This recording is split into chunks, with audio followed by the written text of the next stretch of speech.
Alhamdulillahirabbil alamin wassalatu wassalamu ala sayyidina Muhammadin wa ala alihi wa sahbihi ajma'in. Amma ba'd. Kita lanjutkan pembahasan dari kitab Syarah Manhajis Salikin karya Syekh Al-Qusayyir hafizahullahu taala, di mana kita sampai pada pembahasan Kitabul Hajj. Itu fikih manasik haji dan umrah. Setelah sebelumnya kita selesai membahas Kitabut Taharah, Kitabus Salah, Kitabul Janaiz, Kitabuz Zakah, Kitabus Siyam, maka kita sampai pada pembahasan yaitu rukun Islam yang kelima, yaitu Kitabul Hajj. Sebelum kemudian penulis masuk kepada Kitabul Bai'. Biasanya di kitab-kitab Hanabilah setelah Kitabul Hajj maka akan dibahas Kitabul Jihad. Walaupun itu bukan bagian dari rukun Islam, akan tetapi karena itu adalah ibadah, maka biasanya para ulama Hanabilah mengurutkan masalah jihad itu setelah masalah haji. Tapi di sini kita lihat ini kitab untuk pemula, dan bisa jadi Syekh As-Sa'di rahimahullah di matan beliau Manhajus Salikin beliau memilih Kitabul Jihad diakhirkan, ya. Kitabul Hajj, wal asl fihi qauluhu ta'ala walillahi 'alan nasi hajjul baiti man istata'a ilaihi sabila. Al asl, itu dalil dalam masalah ini adalah firman Allah Subhanahu wa taala, walillahi 'alan nasi hajjul baiti man istata'a ilaihi sabila. Wajib bagi manusia untuk mengerjakan ibadah haji ke Baitullah barang siapa yang mampu untuk mengerjakannya, man istata'a ilaihi sabila.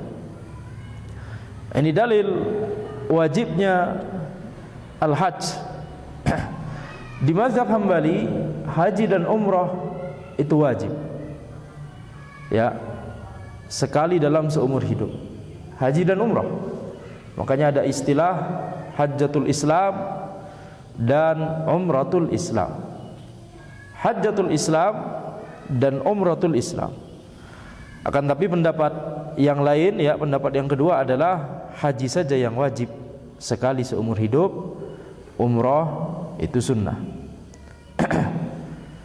Dan di sini kita lihat walillahi 'alan nasi hajjul baiti man istata'a ilaihi sabila. Al-hajj bisa disebut dengan fathah al-hajju, bisa disebut dengan kasrah al-hijju. Akan tapi penyebutan dengan fathah itu lebih masyhur, ya, ibadah haji begitu, ya. Kitabul Hajj kita membacanya demikian. Akan tapi kita lihat di ayat ini ayat di Al-Qur'an, ya, walillahi 'alan nasi hajjul baiti man istata'a ilaihi sabila. Hajjul bait, yaitu wajib bagi manusia untuk mengerjakan haji ke Baitullah. Mengerjakannya ini untuk Allah Subhanahu wa taala, dan siapa yang mengerjakannya, siapa yang wajib mengerjakannya, man istata'a ilaihi sabila, orang yang mampu untuk mengerjakan ibadah haji tersebut. Baik. Kapan diwajibkan ibadah haji? Para ulama juga berbeda pendapat. Ada yang menyebutkan tahun ke-6 Hijriyah, ada yang menyebutkan tahun ke-9 Hijriyah. Tahun ke-6 Hijriyah, bagi yang berpendapat demikian, mereka berargumen bahwa dalil yang mewajibkan ibadah haji itu adalah firman Allah Subhanahu wa taala, wa atimmul hajja wal umrata lillah. Wa atimmul hajja wal umrata lillah. Sempurnakanlah haji dan umrah pada Allah Subhanahu wa taala. Akan tapi pendapat ini lemah, karena yang dimaksud dengan ayat tersebut adalah bukan mewajibkan haji dan umrah, akan tetapi itu adalah perintah untuk menyelesaikan haji dan umrah tersebut kalau seseorang itu sudah yakni masuk mengerjakannya. Ketika seseorang sudah ihram, ketika seseorang sudah masuk mengerjakannya, maka selesaikan. Ya, wa atimul hajj wal umrata lillah. Sempurnakanlah, selesaikanlah haji dan umrah untuk Allah Subhanahu wa taala. Maka pendapat yang kuat adalah pendapat bahwa ibadah haji itu diwajibkan di tahun ke-9 Hijriah, dan dalil yang mewajibkan ibadah haji tersebut adalah ayat yang baru saja kita baca yang disebutkan oleh Syekh As-Sa'di rahimahullah taala di sini, walillahi 'alan nasi hijjul baiti man istata'a ilaihi sabila.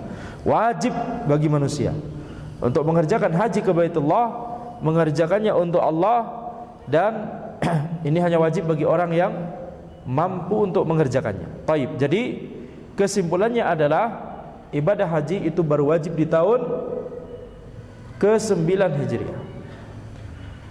Kalau ibadah puasa wajibnya di tahun keberapa Hijriah? Tahun kedua. Zakat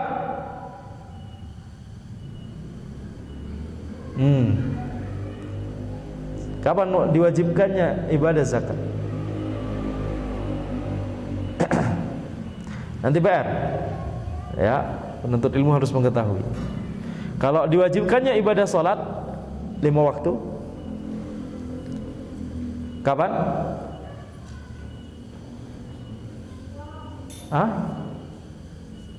Isra Mi'raj tahun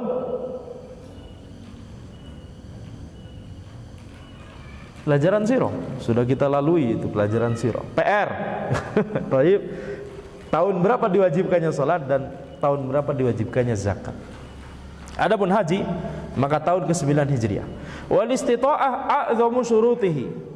Istita'ah adalah syarat haji yang paling besar, syarat wajibnya haji yang paling besar. Ini perkataan Syekh As-Sa'di rahimahullah. Kemudian Syekh Al-Qusair menjelaskan perkataan Syekh As-Sa'di ini, iktasara al-muallifu ala dzikri syartil istita'ah. Penulis membatasi menyebutkan hanya satu syarat saja, yaitu istita'ah, mampu, syarat mampu. Wa qad dzakara al-fuqaha annahu yushtaratu liwujubil haji khamsatu syurut. Akan tapi para fuqaha telah menyebutkan bahwa ada 5 syarat seseorang itu wajib mengerjakan ibadah haji. Jadi kalau 5 syarat ini terpenuhi semuanya pada seseorang, maka baru dia terkena wajibnya melaksanakan ibadah haji. Alal faur, dengan segera. Tidak kemudian ya sekarang misalkan sudah terpenuhi 5 syarat tersebut, kemudian ibadah hajinya mungkin ya 5 tahun lagi lah. Nah, ini berarti ya dia berdosa karena mengakhirkan. Tapi kalau misalkan dia yakni sudah wajib, sudah terpenuhi ke-5 syarat tersebut di bulan ini misalkan, kemudian dia bisa untuk mengerjakan ibadah haji tahun ini juga misalkan, maka dia wajib untuk mengerjakannya alal faur, dengan segera. Maka di sini kita lihat ada 5 syarat. Ini yang disebut oleh para fuqaha dengan syarat wajib. Jadi syarat ada 2 jenis, ada syarat wajib dan ada syarat sah. Ya, ada syarat wajib dan ada syarat sah. Syarat wajib itu untuk menentukan siapakah yang wajib untuk mengerjakan ibadah tersebut. Sedangkan syarat sah untuk menentukan apakah seseorang yang mengerjakan ibadah tersebut, apakah ibadahnya sah atau tidak. Baik orang tersebut memang wajib untuk melakukan ibadah itu atau sebenarnya belum wajib. Contoh misalkan anak kecil sudah tamyiz, belum baligh, wajib untuk sholat atau tidak?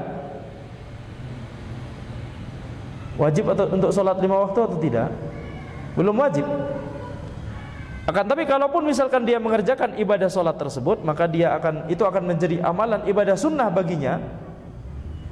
Dan nanti kita lihat sholatnya yang dia lakukan memenuhi syarat sah atau tidak. Kalau memenuhi syarat sah, walaupun belum wajib bagi dia, maka ya sudah, ibadahnya sah sebagai ibadah sunnah. Tapi kalau misalkan tidak sah, ada salah satu syarat sah yang tidak terpenuhi, seperti misalkan tidak berwudu, maka ya sudah, ibadahnya tidak sah. Bahkan kepada orang dewasa, ya, kalau salah satu syarat sahnya tidak terpenuhi, ya sudah, berarti sholatnya tidak sah.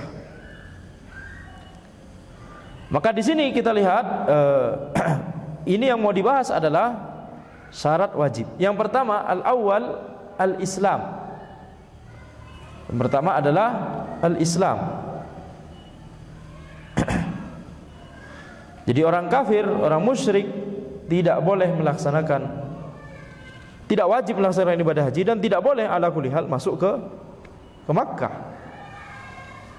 ya, Makkah Madinah.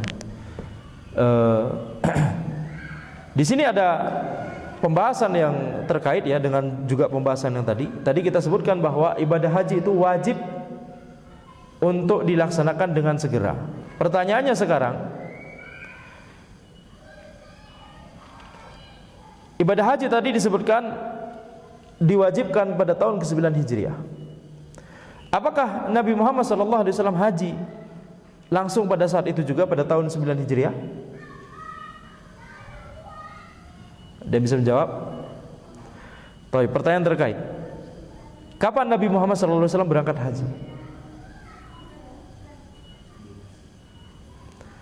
Pertanyaan terkait juga, berapa kali Nabi Muhammad SAW melaksanakan ibadah haji? 1 kali, tahun? Salah. Tahun ke-10, ya, tahun ke-10 Hijriah. Dan mengapa ada jeda seperti ini?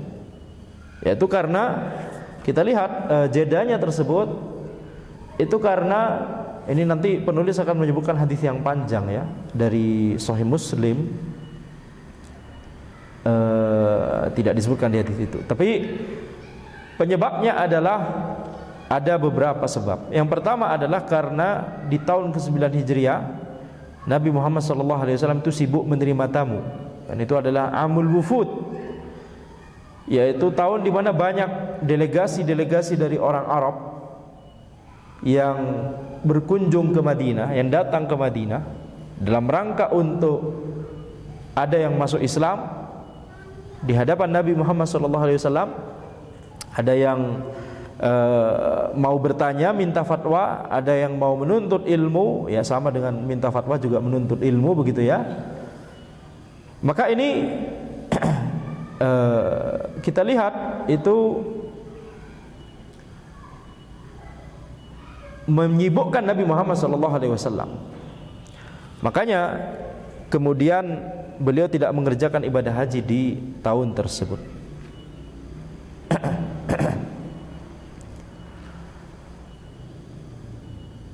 Alasan yang kedua, sebab yang kedua adalah Abu Bakar yang diperintahkan oleh Nabi Muhammad SAW untuk memimpin kaum muslimin melaksanakan ibadah haji, kemudian memerintahkan Ali radhiyallahu anhu untuk memberikan pengumuman kepada manusia. Jadi pada tahun tersebut orang-orang musyrik masih melaksanakan ibadah haji ke Makkah. Sebagaimana kita tahu bahwa ibadah haji itu sudah ada sejak zamannya Nabi Ibrahim dan Nabi Ismail alaihi wassalam.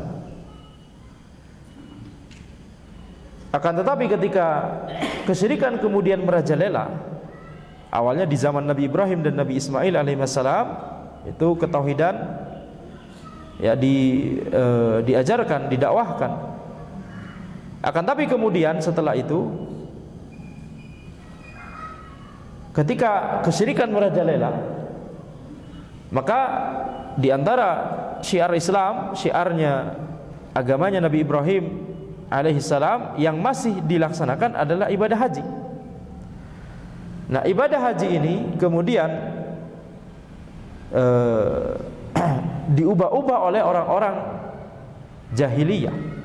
Talbiyahnya diubah, ditambah dengan kalimat kesyirikan. Kemudian tawafnya itu dengan telanjang dan seterusnya, dan mereka adalah orang musyrik. Maka di tahun tersebut, tahun ke-9 Hijriah tersebut, Nabi Muhammad SAW mengutus Abu Bakar dan Ali juga, Ali yang disuruh mengumumkan ya, untuk memberikan pengumuman kepada manusia, setelah tahun ini tidak boleh ada orang musyrik yang naik haji ke Makkah. Hanya kaum muslimin yang boleh melaksanakan ibadah haji ke Ka'bah, ke Baitullah. Maka ini alasan yang kedua, Nabi Muhammad SAW tidak mau yakni pelaksanaan ibadah haji tersebut masih tercampur antara kaum muslimin dengan orang-orang musyrik. Maka ketika Nabi Muhammad SAW kemudian yakni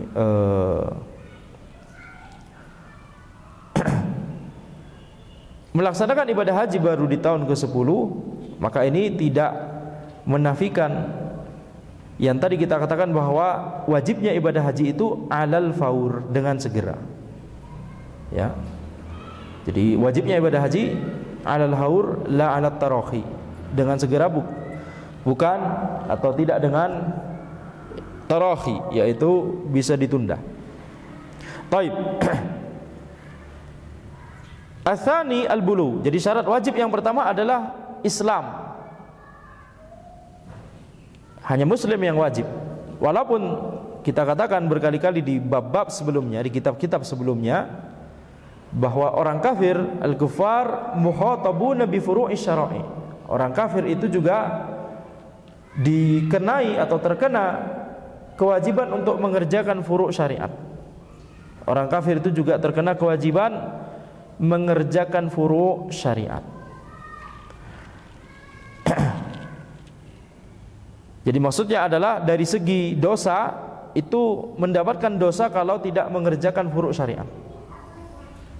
Seperti misalkan sekarang tidak sholat asar, maka dosa juga. Selain dosa kekufurannya, kesyirikannya, maka dosa tidak sholat asar, tadi tidak sholat zuhur, tidak bayar zakat, tidak puasa Ramadan kemarin, dan seterusnya.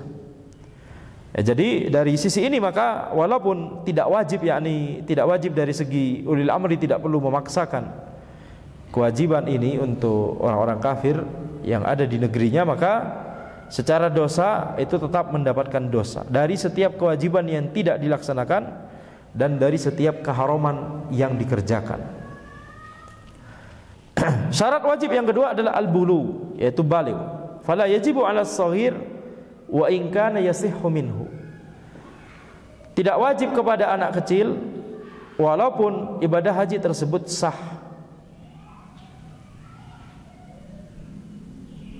Ya. Jadi kalau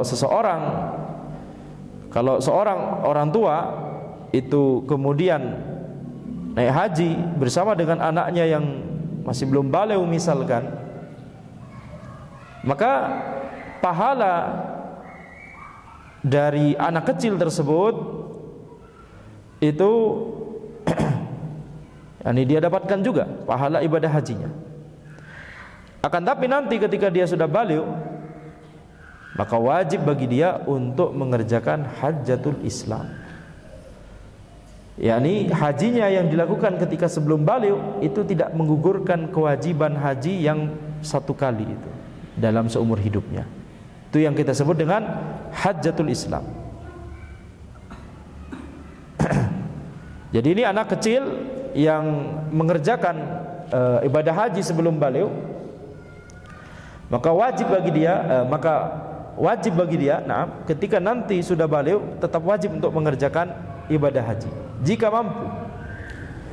Ibadah hajinya ketika sebelum baligh tidak bisa menggantikan kewajiban ibadah haji yang diwajibkan oleh Allah Subhanahu wa taala jika dia mampu.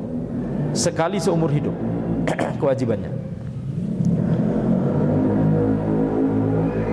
Termasuk juga bahkan walaupun belum tamyiz, maka anak kecil tersebut juga mendapatkan pahala hajinya, dan orang tua yang mengajaknya untuk melaksanakan ibadah haji, tentunya kalau masih kecil kan ada usaha dari orang tuanya, gendong dan betul tidak?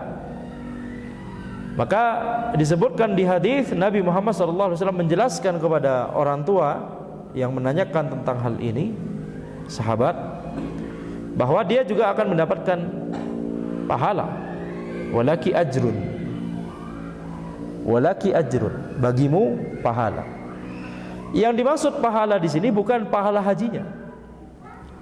Pahala hajinya untuk si anak walaupun belum tamyiz. Tapi yang dimaksud pahala untuk orang tua, maksudnya pahala sudah mengerahkan tenaga untuk yakni menghajikan, yakni membersamai anaknya tersebut untuk melaksanakan ibadah haji. Kan tentunya ini masyaqqah, betul tidak? Kesulitan, ada effort, ada usaha yang dilakukan oleh orang tua untuk mengajak anak kecilnya bersama naik haji. Tidak dititip sama mbahnya misalnya. Baik, di rumah nggak diajak. Jadi itu dalilnya adalah sabda Nabi Muhammad SAW, walaki ajrun, pakai nakirah, ada dhammah, ada dhammatain, ada tanwin di situ, bukan walakil ajr. Kalau walakil ajr, maka baginya pahala, yakni pahala haji. Bagimu pahala, yakni pahala haji. Berarti anak kecil yang dibawa haji tersebut enggak dapat pahala haji, pahala hajinya bagi orang tua. Tidak demikian. Sabda Nabi Muhammad SAW, walaki ajrun, yaitu bagimu pahala. Yani pahala apa? Pahala karena sudah mengerjakan usaha keras untuk membersamai anaknya atau mengajak anaknya melaksanakan ibadah haji bersama-sama.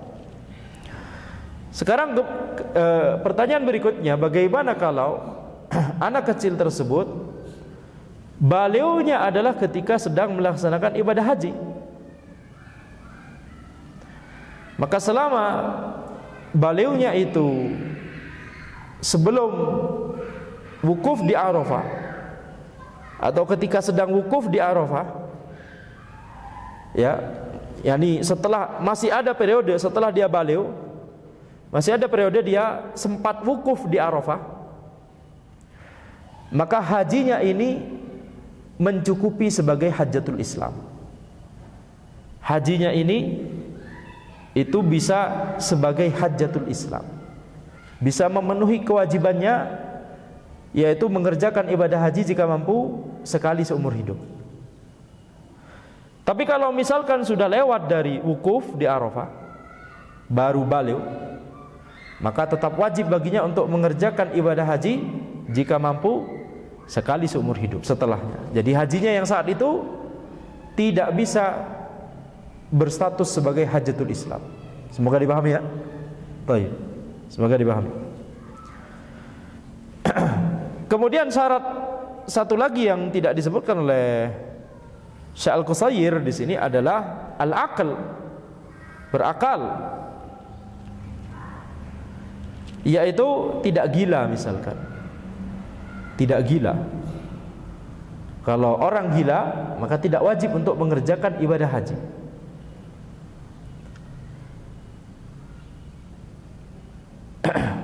Kenapa demikian? Karena dia tidak rufi al-qalab an thalatha, dia terangkat pena darinya, dan dia bukan merupakan ahlun niyah. Dia bukan merupakan ahlun niyah, orang yang niatnya teranggap, karena akalnya tidak ada. Itu definisi dari al-junun, yaitu penyakit gila. Nah, sama seperti anak kecil tadi, kalau misalkan orang gila tersebut ikut ibadah haji, ya, diajak sama keluarganya misalkan, ayo ikut ibadah haji daripada di rumah nggak ada yang jaga, ikut. Ketika wukuf di Arafah atau sebelum wukuf di Arafah sembuh. Nah, jadi intinya ada waktu di mana setelah sembuh dia sempat wukuf di Arafah, walaupun sejenak, sebentar. Maka hajinya tersebut bisa berfungsi sebagai hajatul Islam.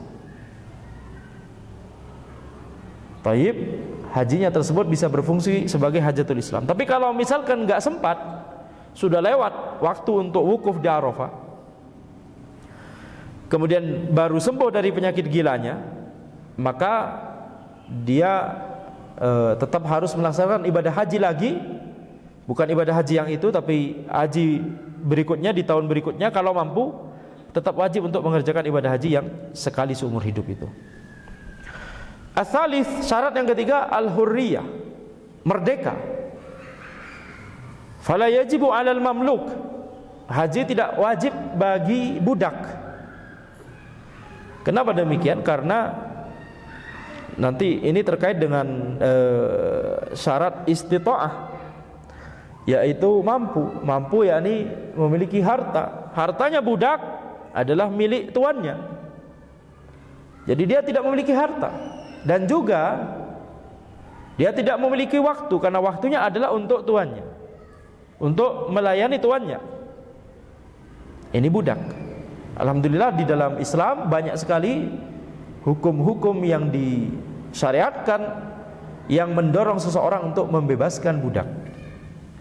Dan alhamdulillah perbudakan ya bisa kita katakan tidak ada di zaman ini. Tapi fikih tentang perbudakan tetap harus dipelajari, karena kita tidak tahu apa yang akan terjadi di masa depan. Ya. Maka di sini budak tersebut tidak wajib untuk mengerjakan ibadah haji. Tapi kalau misalkan diajak tuannya mengerjakan ibadah haji, ibadah hajinya sah dan berstatus sebagai amalan sunnah baginya. Dia mendapatkan pahala haji tersebut sebagai amalan sunnah. Nah, sama nanti dengan anak kecil dan orang gila. Kalau dibebaskan oleh tuannya saat wukuf di Arafah atau sebelum wukuf di Arafah, dibebaskan sehingga ada waktu di mana dia sudah merdeka dan ada waktu di mana dia wukuf di Arafah walaupun sejenak, maka hajinya ini bisa berstatus sebagai hajatul Islam atau tidak? Bisa berstatus sebagai hajatul Islam. Ya, bisa berstatus sebagai hajatul Islam. Adapun kalau yakni setelah itu baru dibebaskan oleh tuannya, maka baru dimerdekakan oleh tuannya setelah lewat fase untuk wukuf di Arafah, maka hajinya tersebut hanya sebagai haji sunnah bagi dia, terhitung sebagai amalan sunnah. Taib. Syarat yang keempat, ar-rabi', amnut tariq, jalan menuju ke Al-Masy'arul Haram atau ke ya Baitullah Mekah ya begitu ya. Itu aman. Jalan menuju ke sana aman. Jadi kalau jalannya tidak aman, maka ini tidak wajib bagi dia. Ini sebenarnya kembali kepada syarat al-istita'ah.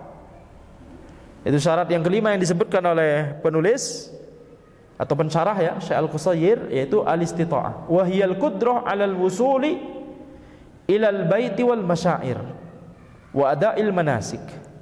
Istita'ah itu adalah kemampuan untuk bisa sampai, bisa menuju kepada Baitullah dan masyair ya, Arafah, Muzdalifah, Mina, miqat sebelumnya ya, miqat. Wa ada'il manasik, wa ada'il manasik, dan kemampuan untuk mengerjakan manasik tersebut, manasik haji. Ini makna dari istita'ah, mampu. Termasuk di situ ya jalannya aman, karena kalau jalannya tidak aman ya maka itu terhukumi tidak mampu. Wa hiya milkuz zadi warrahilah ba'da daruratil insani wa hawaijihi al-asliyah. Istita'ah itu adalah milkuz zad warrahilah, memiliki bekal dan memiliki kendaraan untuk menuju ke Makkah. Ba'da daruratil insan wa hawaijihi al-asliyah, setelah kebutuhan-kebutuhan primer yang dimiliki oleh orang tersebut dan setelah kebutuhan-kebutuhan pokok. Ya, ini makna dari istita'ah.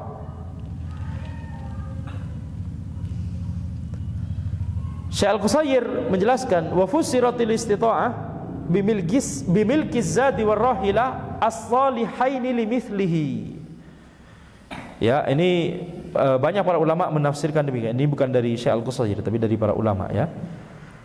Istita'ah itu ditafsirkan sebagai memiliki bekal dan memiliki kendaraan as-salihaini limithlihi, yang saleh untuk orang semisal dia, yang pantas untuk orang semisal dia.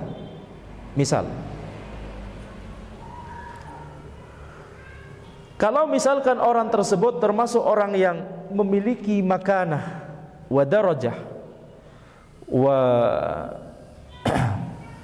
yakni manzilah, kalau orang tersebut memiliki keutamaan, memiliki kedudukan, memiliki derajat di masyarakatnya atau di negerinya.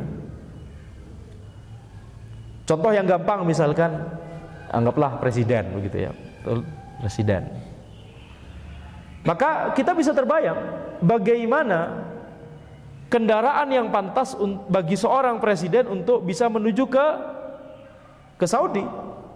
Betul? Ke mendaratnya di Jeddah misalkan. Ya. Kita bisa terbayang kendaraan apa yang pantas? Apa yang pantas? Unta. Enggak bisa, untanya enggak bisa renang, enggak bisa nyampe dari dari Jakarta. Cuma pakai unta, enggak bisa nyampe, untanya enggak bisa renang. Apakah pantas di zaman ini naik kapal laut? Pantas tidak? Bagi seorang presiden tidak pantas, betul? Apakah pantas naik sepeda? Karena antum banyak melihat berita sekarang, masya Allah, orang umroh atau haji naik sepeda. Tentunya mungkin harus ke Malaysia dulu, mungkin ya, itu asumsinya. Baru di situ naik sepeda, kan nggak mungkin sepedanya nyeberangi selat. Ya dari Jawa misalkan, dari Bandung, kan nggak mungkin sepedanya. Ya, jadi dari Malaysia. Itu kan nyambung secara darat, betul tidak? Pertanyaan Ana, pantas tidak bagi presiden? Kira-kira presiden mampu untuk beli sepeda? Mampu, masya Allah. Bahkan banyak ngasih hadiah sepeda. Alhamdulillah. Betul? Itu rezeki anak soleh. Ya, bagi yang bisa menjawab, alhamdulillah. Hafizahullah ta'ala, semoga Allah menjaga beliau. Kita harus mendoakan ulil amri kita. Nah, apakah mampu untuk beli sepeda? Mampu.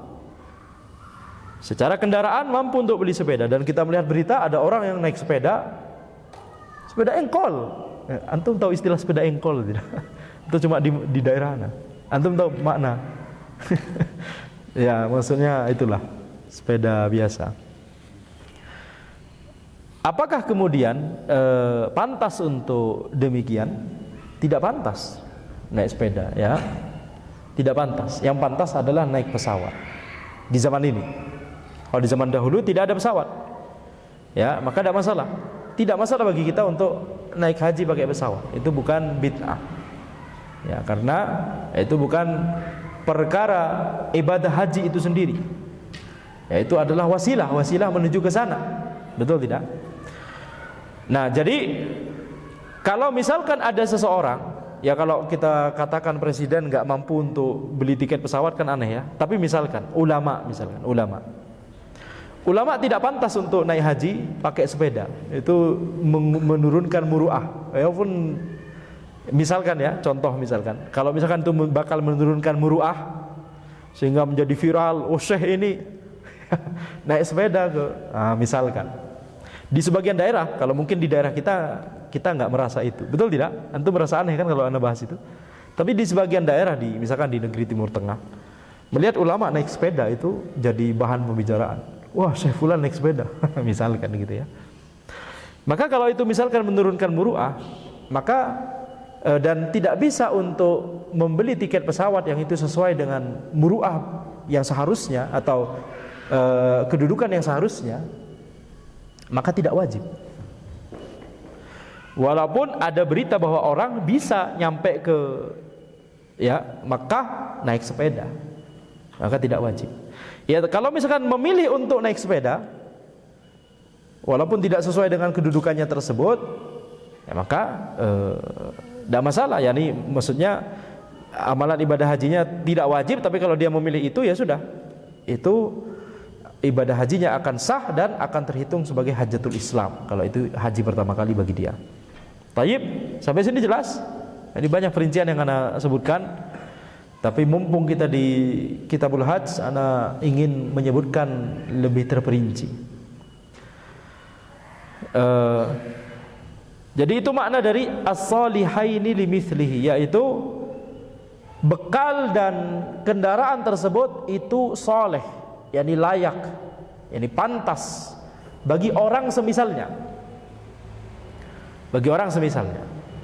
Ya, ana tidak mengatakan tadi ya, ana tidak mengatakan orang yang muncul di berita melaksanakan ibadah haji atau umroh naik sepeda, ana tidak mengatakan muruah mereka tidak ada, ana tidak mengatakan demikian karena di Indonesia kan nggak ada seperti itu, betul tidak? Antum kan merasa aneh ketika anda sebutkan contoh itu, betul? Kalau misalkan ada ustadz naik sepeda di Indonesia, ada masalah, betul tidak? Kita nggak merasa sesuatu yang betul, ya alhamdulillah. Tapi maksudnya kalau di suatu daerah misalkan itu bisa menurunkan derajatnya misalkan, maka ini yang dimaksud. Baik. Tapi justru ya anak kagum dengan orang-orang yang tadi muncul di berita yang naik sepeda ke Makkah, ya masya Allah, betul tidak?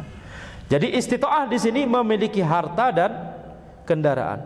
Ja'a fi dzalika hadits Ibnu Umar wa Ibnu Abbas wa Anas wa Aisyah wa Jabir bin Abdullah wa Abdullah bin Amr bin Al-As wa Ibnu Mas'ud. Tentang syarat istita'ah ini muncul di banyak hadis. Qala Ibnu Hajar anha fi talkhis wa turuquha kulluha dhaifah. Jalannya semuanya dhaif. Akan tapi ayat tadi sudah cukup untuk dijadikan sebagai dalil syarat syarat istita'ah, yaitu walillahi 'alan nasi hijjul baiti man istata'a ilaihi sabila.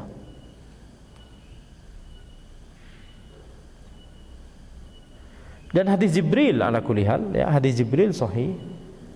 Hadis Ibnu Umar di Arba'in Nawawi hadis nomor 2 dan 3 itu sahih. Nah, sekarang ba'da darurat, thayyib. Istita'ah di sini penulis menyebutkan memiliki bekal dan memiliki kendaraan. Ada satu yang tidak disebutkan, yaitu termasuk kemampuan dalam masalah badan atau tenaga. Ibadah haji itu adalah ibadah badaniyah wa maliyah. Ibadah badaniyah dan ibadah maliyah. Ibadah yang dilakukan dengan badan dan dilakukan dengan harta. Dua-duanya butuh tubuh, butuh badan dan butuh harta.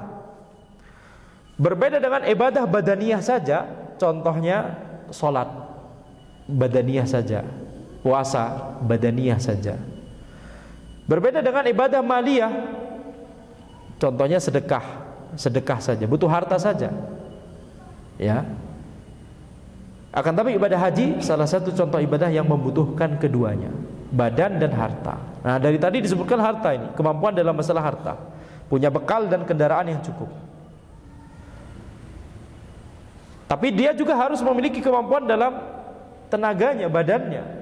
Kalau dia misalkan sakit-sakitan sehingga tidak mampu untuk safar, misalkan sakit sehingga tidak mampu untuk safar, atau sepuh sehingga tidak mampu untuk safar, maka ini tidak wajib baginya mengerjakan ibadah haji. Tapi kalau sudah sembuh, sakit kemudian sembuh dan hartanya yakni memiliki harta yang cukup untuk melaksanakan ibadah haji, maka ini dia wajib untuk mengerjakan ibadah haji tersebut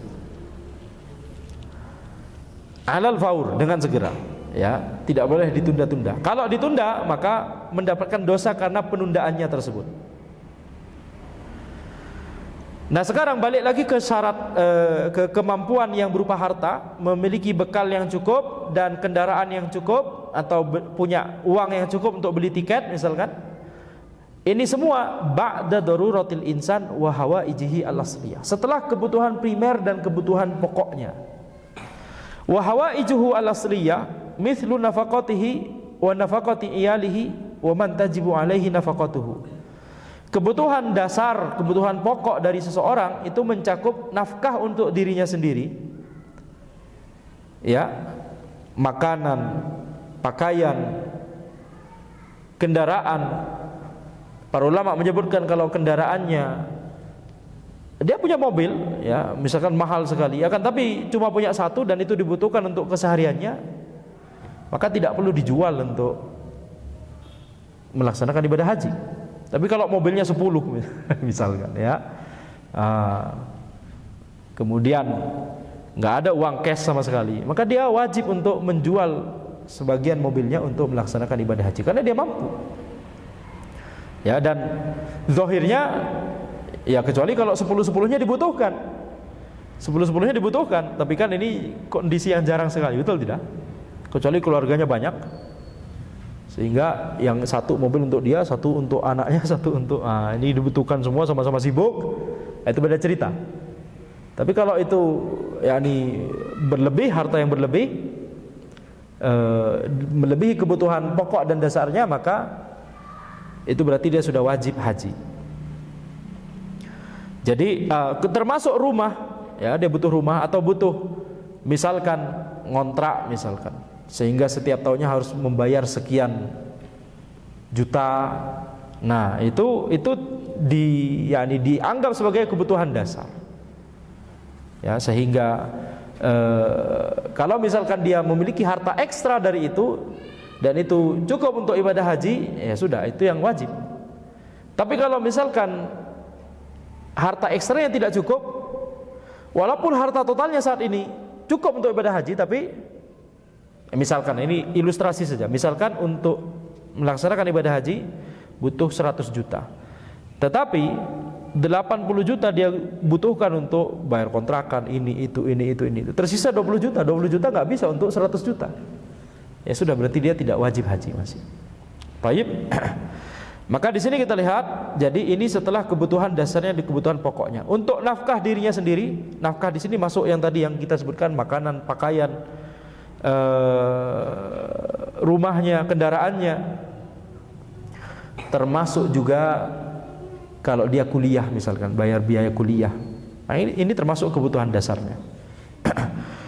Dan nafkah untuk keluarganya dan orang-orang yang wajib untuk dia tanggung nafkahnya, walaupun bukan keluarganya, anak angkat misalkan, ya, walaupun sudah dianggap keluarga, ya, atau orang lain yang dia tanggung nafkahnya.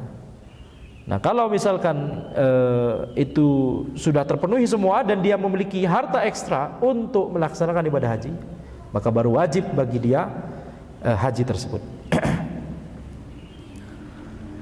Wasadadu dainihi wa nahwi dzalik. Demikian pula kalau dia punya utang. Kalau dia punya utang, maka utangnya tersebut, misalkan tadi, ya, balik lagi kita contohnya, kalau mau melaksanakan ibadah haji dibutuhkan biaya 100 juta. Kemudian dia memiliki uang 100, misalkan kebutuhan dan lain-lain, misalkan 50 juta. Dia memiliki uang 160 juta. 160 juta berarti dikurangi 50 juta kebutuhan dasarnya dan kebutuhan keluarganya, tersisa 110 juta. Jadi harta ekstranya 110 juta. Sedangkan untuk berangkat ibadah haji butuh 100 juta. Berarti sudah melebihi bahkan, betul tidak? Berarti wajib untuk, dia sudah wajib, terkena wajibnya ibadah haji secara dengan segera. Tapi ternyata dia punya hutang, hutangnya 20 juta. Maka ini tidak, ya, ini berarti dia belum wajib. Walaupun dia memiliki uang 110 juta tapi dia punya utang 20 juta, maka teranggap harta ekstranya cuma 90 juta. Bahkan walaupun dia minta izin kepada orang yang dia berutang kepadanya, dia berutang kepada si A, kemudian dia minta izin kepada si A, saya sebenarnya punya uang untuk bayar utang saya ini kepada kamu, tapi saya minta izin tahun ini saya mau pergi berangkat ibadah haji. Ya, karena kalau saya bayarkan harta saya ekstra setelah kebutuhan dasar 110 juta, kalau saya bayarkan 20 juta ke kamu sekarang, harta saya cuma 90 juta, nggak cukup untuk ibadah haji 100 juta. Nah, gimana kalau misalkan tahun ini saya mau pergi ibadah haji dulu, boleh tidak? Walaupun misalkan si A membolehkan, maka kewajiban dari syariat belum jatuh kepada dia. Dia tidak wajib. walaupun si A membolehkan untuk menggunakan uangnya untuk melaksanakan ibadah haji, bukan untuk bayar utang. Walaupun si A membolehkan, syariat belum mewajibkan.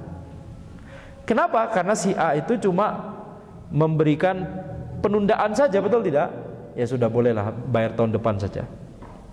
Cuma memberikan penundaan saja. Beda kalau misalkan si A bilang, udahlah gak usah bayar, ini buat antum aja, anak ikhlas. Itu beda cerita, betul tidak? Ini harapan semua orang ya, nggak boleh, nggak boleh demikian ya. Ya ini, afwan akhi, nggak boleh melupakan kewajiban kita kepada orang atau melupakan utang kita, tidak boleh. Jadi ini catatan penting yang harus kita catat terkait masalah ini. Wa minal istita'ah ayyakuna lil mar'ah mahramun idza tajat li safar. Di antara syarat istita'ah yaitu mampu adalah perempuan harus memiliki mahram jika butuh safar untuk naik haji. Emang ada naik haji yang enggak butuh safar? Emang ada? Banyak. Sebanyak jumlah penduduk Makkah dan sekitarnya. Tidak, enggak perlu safar untuk. Masya Allah ya kalau dipikir-pikir ya. Ya, keluar rumah, mau kemana antum? Entar dulu, mau ibadah haji dulu. Masya Allah ya. Kayak ke mulut gang saja. Masya Allah, ini keutamaan mereka tinggal di sana. Nah jadi kita lihat ini adalah kalau misalkan dia butuh safar untuk melaksanakan ibadah haji, maka wanita harus didampingi mahram. Seluruh safar, baik safar untuk ibadah haji atau ibadah umroh atau safar-safar yang lain, wanita harus didampingi mahram. Yang benar mahram, bukan muhrim. Kalau dalam konteks ini, muhrim itu adalah orang yang melakukan ihram. Tapi orang yang tidak boleh dinikahi dari kerabatnya secara takbid, tidak boleh dinikahi selamanya misalkan ya, atau suaminya sendiri, maka itu mahram. Nah itu disebut mahram. Jadi wanita harus didampingi mahram. Baru kalau ada mahram yang bisa menemaninya untuk melaksanakan ibadah haji tersebut, menemaninya safar, maka baru wajib, dengan syarat memiliki harta yang cukup untuk wanita tersebut melaksanakan ibadah haji, dan si mahram untuk minimal menemani dia ke sana. Atau kalau mau ikutan ibadah haji juga ya sudah, gitu ya.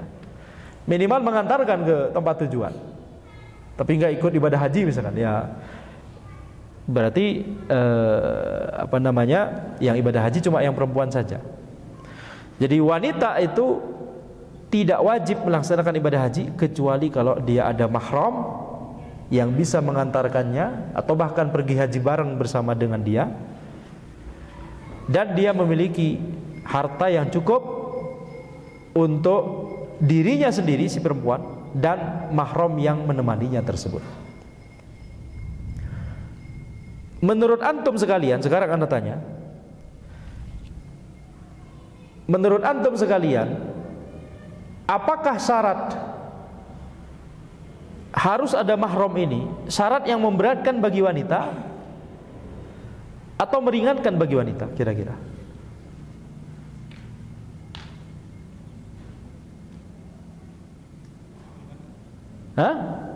Meringankan, kenapa? Semuanya sudah bersama dengan mahram tersebut. Ada jawaban lain?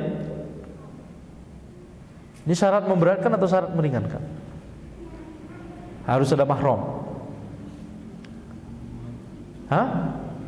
Meringankan, kenapa? Ya, itu alasan kedua. Jadi ini dua alasan. Yang pertama adalah meringankan bagi wanita karena ada temannya yang itu bisa melindunginya dan bisa membantu urusannya ketika di perjalanan. Alasan yang kedua yaitu Justru meringankan, karena kalau belum ada mahramnya maka belum wajib. Kalau tidak mensyaratkan adanya mahram, maka sekedar wanita tersebut memiliki harta yang cukup untuk naik haji, maka dia wajib langsung terkena kewajiban melaksanakan ibadah haji. Kalau dia masih menunda-nunda, justru dosa. Nah, tapi kalau misalkan masih ada syarat tambahan, itu kan berarti justru memperingan. Tambahan syarat wajib itu memperingan. Tambahan syarat wajib itu memperingan, karena kita harus memenuhi syarat wajib itu semua. Kalau masih terpenuhi, kalau ada satu saja yang belum terpenuhi, berarti kan kita belum wajib. Syarat wajib semakin banyak, itu memperingan. Nah, jadi di sini justru ini adalah rahmah dari Allah Subhanahu wa taala, adanya syarat ini. Dan ini bentuk memuliakan wanita dan untuk menjaga wanita, ya. Taib. Fal mahram lil mar'ah minal istita'ah idza ihtajat li safar. Maka mahram untuk perempuan itu termasuk syarat mampu, masuk dalam syarat mampu kalau perempuan tersebut butuh untuk safar, untuk naik haji. Jadi kalau enggak ada mahram, maka belum mampu, teranggapnya belum mampu. Walaupun secara badan kuat dan walaupun secara harta, ya, punya harta yang cukup untuk melaksanakan ibadah haji tersebut. Wa dalla ala dzalika hadits Ibnu Abbas radhiyallahu anhu maqal sami'tu an-nabiy sallallahu alaihi wasallam yaqul la yakhluwanna rajulun bimra'atin illa wa ma'aha dzu mahramin.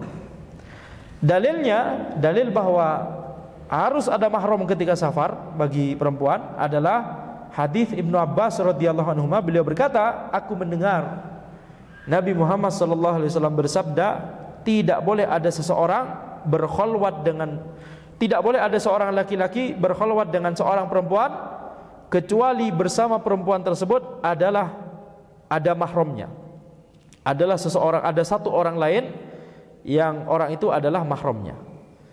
Wala tusafirul mar'ah illa ma'adhi mahramin. Dan tidak boleh perempuan itu safar kecuali bersama mahramnya. Faqama rajulun faqala ya Rasulullah inna imra'ati kharajat hajjatan wa inni tutibtu fi ghazwati kadza wa kadza. Kemudian ada seorang sahabat yang berdiri kemudian langsung bertanya kepada Nabi Muhammad sallallahu alaihi wasallam, ya Rasulullah, sesungguhnya istriku keluar safar untuk melaksanakan ibadah haji sementara aku diharuskan untuk pergi berperang, perang ini dan itu. Kemudian Nabi Muhammad sallallahu alaihi wasallam bersabda, intalik fahujja ma'amra'atik.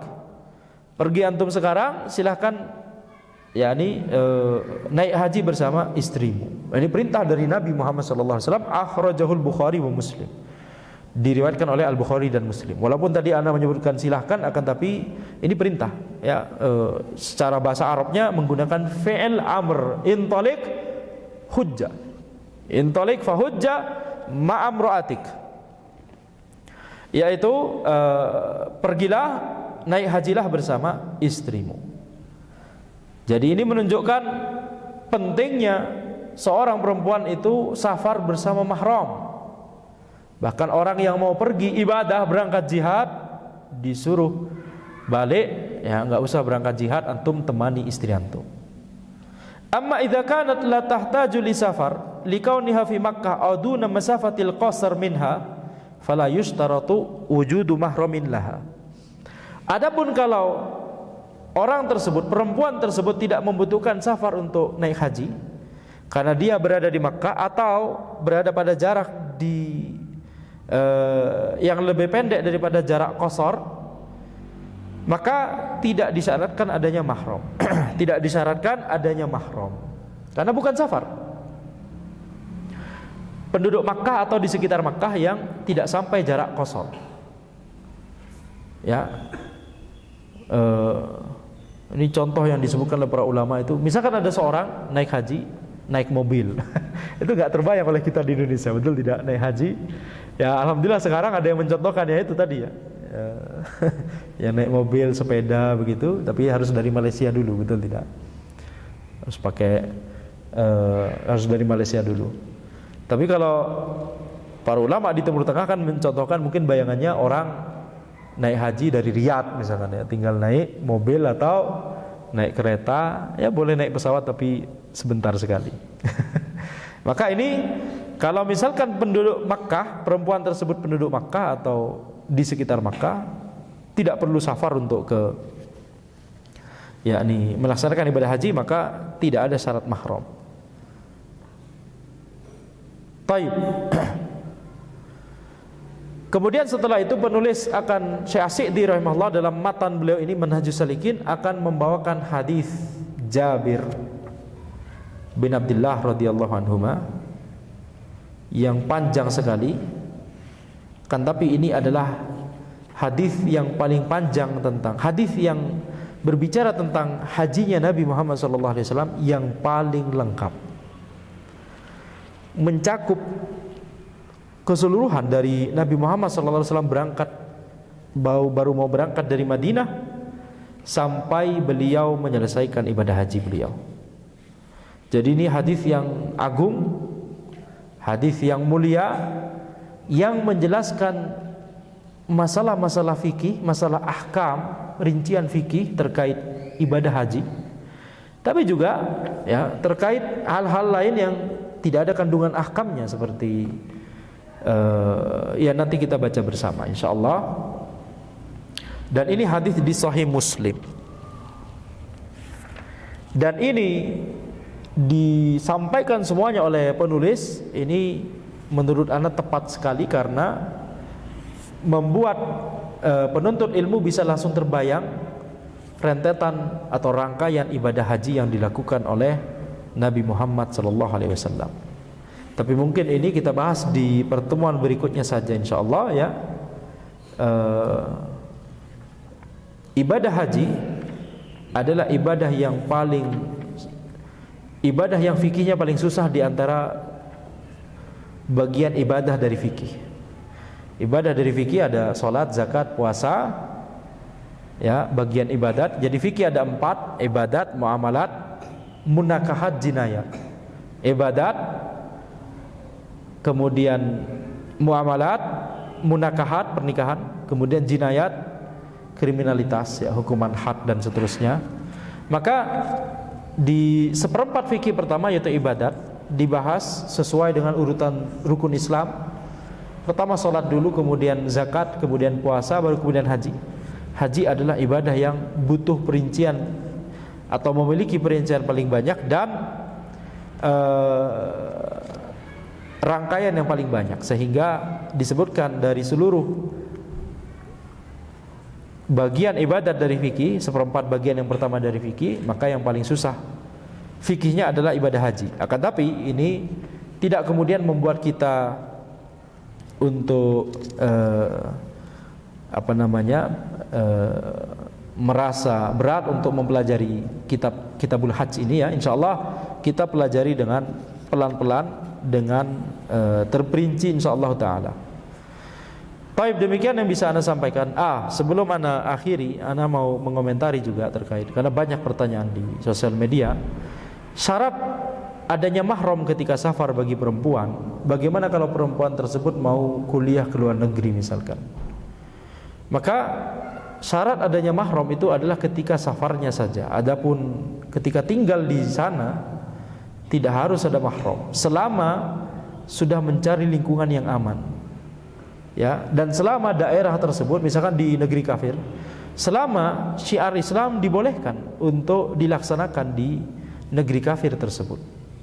Seperti misalkan ada masjid dan toko halal dan sholat berjamaah, sholat Jumat itu bisa dilaksanakan, sholat Id bisa dilaksanakan, ya. Maka itu berarti walaupun itu negeri kafir, akan tapi kita bisa melakukan syiar Islam, ibadah, ya, yang wajib. Apalagi dakwah bisa jalan, kajian begitu ya. Maka ketika sudah dipilihkan lingkungan yang aman, tempat tinggal yang aman, kontrakan yang aman lah misalkan begitu, dan daerahnya aman, maka tidak mengapa untuk mahramnya kemudian meninggalkan si perempuan tersebut untuk kuliah di luar negeri tersebut. Yang penting ketika safar berangkat ke sana atau nanti ketika pulang harus bersama mahram. Jadi kalau berangkat ke sana dari Indonesia ini harus ditemani mahram, nanti mahramnya balik lagi. Ketika liburan mau pulang, mahramnya harus ke sana dulu, kemudian ya bersama mahram pulang liburan ke sini. Nanti kalau mau balik lagi ke sana, ya bersama mahram juga ke sana, nanti mahramnya balik lagi ke sini. Itulah peraturan dari syariat kita. Walaupun banyak orang mengatakan tapi kan di pesawat aman dan seterusnya. Ya, tapi kan di pesawat aman dan seterusnya. Maka ini Nabi Muhammad SAW melarang, dan di dalam hadis ini tidak dikaitkan, tidak ada syarat tambahan ini kalau tidak aman. Jadi aman atau tidaknya itu cuma hikmah yang berusaha kita gali saja. Mengapa Nabi Muhammad SAW melarang demikian? Tapi dari hadisnya sendiri, wala tusafirul mar'atu illa ma'adhi mahram. Perempuan tidak boleh safar kecuali bersama mahram. Khalas, sami'na wa ta'na. Taib. Maka demikian yang bisa saya sampaikan dalam pertemuan kita. Hadza wallahu alam.